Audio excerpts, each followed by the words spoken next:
aborto es solamente una de las caras de una guerra enorme que estamos librando, y lo único que ganamos fue una pequeña batalla de esta enorme guerra. Esta guerra empezó hace muchos años, yo diría que ya empezó con la democracia en el 83, es decir, el enemigo que no está en el hemisferio sur.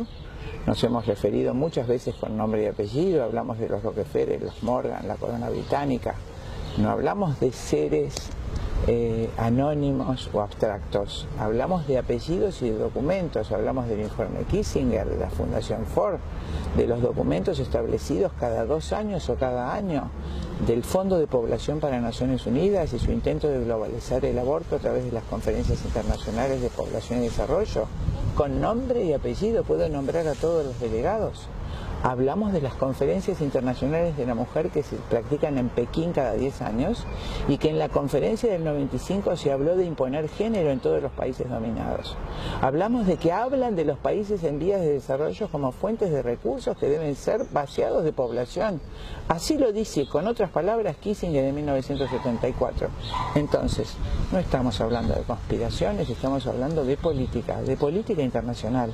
Y si nuestro pueblo amado argentino no entiende que estamos en guerra, y que es una guerra mucho más sutil y mucho más difícil, que hay 250 organizaciones que paga Rockefeller y Jorge Soros para que en este país se legalice género, que se legalice aborto, que se legalice la esterilización.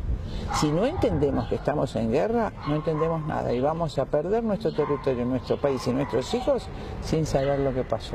¿Las motivaciones de todo esto son económicas? ¿Cuántos son de ideológicas? O sea, la ideología está al servicio de lo económico, ¿eh? La ideología es un instrumento. Los dueños del dinero y los dueños del poder no tienen ideología, no les importa. De hecho, ellos no practican estas cosas en su gente. ¿No es cierto? Muchos de los hijos de los dueños de estas fundaciones hacen abstinencia sexual, aplican el plan ABC en las grandes universidades de los Estados Unidos, abstinencia, fidelidad y eventualmente condón. Eso es ABC. ¿No es cierto? La ideología es el principal instrumento usado en la penetración cultural, por eso se llama penetración cultural. El género es una ideología, es decir, se cambia nuestra tradición cristiana, la concepción del matrimonio monogámico, de la familia como constituida por el amor del varón y la mujer, de un contrato entre el varón y la mujer perenne, a los que el Estado les encomienda la procreación y la crianza de los hijos. Ese concepto de familia, no 2000 años cristianos, tiene 2500 años contando la República Romana, los 500 años de República antes de Cristo, ¿no es cierto? Sobre ese criterio se edificó toda nuestra civilización. Entonces, lógicamente, si ustedes quieren destruir nuestra civilización, destruir nuestra gente y acceder a los recursos libremente, van a destruir el fundamento de esta civilización. Entonces, ¿cuál sería la ideología que nos esclaviza? La ideología liberal marxista. Englobo a las dos. El liberalismo, con su falacia de la libertad de capitales y demás, ha hecho que las grandes corporaciones mundiales se adueñen de todos los recursos del mundo. Ha desprovisto a los estados-nación soberanos de su facultad de regulación de recursos. De regulación solamente, de que los recursos cumplan también una función social dentro del Estado. Entonces, los grandes capitales, liberados de toda regulación, se han apoderado en 10 o 12 familias, están todos los recursos del mundo. Rockefeller tiene dinero para comprar 5 o 6 veces el planeta Tierra con todo lo que tiene adentro. Y ellos emiten la moneda a través de la Reserva Federal. La moneda que necesitan para hacer todos sus negociados. La moneda no tiene ningún respaldo, eso es una mentira. ¿Qué hay que esperar con relación a lo que va a pasar en la Argentina en cuanto a la ideología de género? Entonces, retomando y cerrando la idea, el capitalismo abrió la puerta de la gran injusticia y de la plutarquía. ¿Qué es la plutarquía? El gobierno de unos pocos que tienen el dinero y los recursos.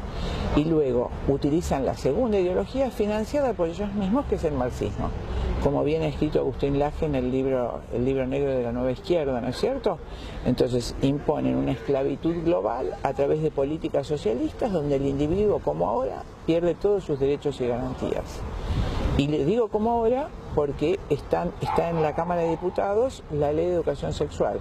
Si usted se opone a que a su hijito le enseñen que puede y debe ser homosexual en la cuna, a usted le van a sacar a su hijo.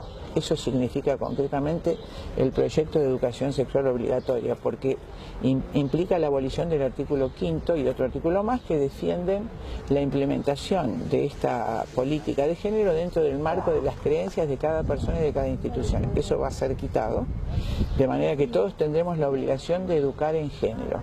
Género es una ideología que directamente promueve la abolición de la familia heterosexual. Esa es la ideología de género. Ya no hay más papá, mamá, como hombre y mujer necesariamente, y procreadores, sino que hay una cantidad de individuos libres de todo sexo biológico que pueden elegir su función o su papel sexual, pero nunca ser determinantes. En España, de hecho, ya se ha sacado en los documentos públicos madre y padre, se dice progenitor 1 y progenitor 2. Esa es la abolición de la civilización occidental, la destrucción de su principal fundamento. Y si la Argentina no se pone de pie en las calles cuando llamemos a las marchas, para oponernos a esta malvada intencionalidad de los que manejan el Congreso, con el presidente a la cabeza y la expresidenta a la cabeza, ¿no es cierto? Si la Argentina no se pone de nuevo de pie, por supuesto nos quedamos sin país, sin familia y sin hijos.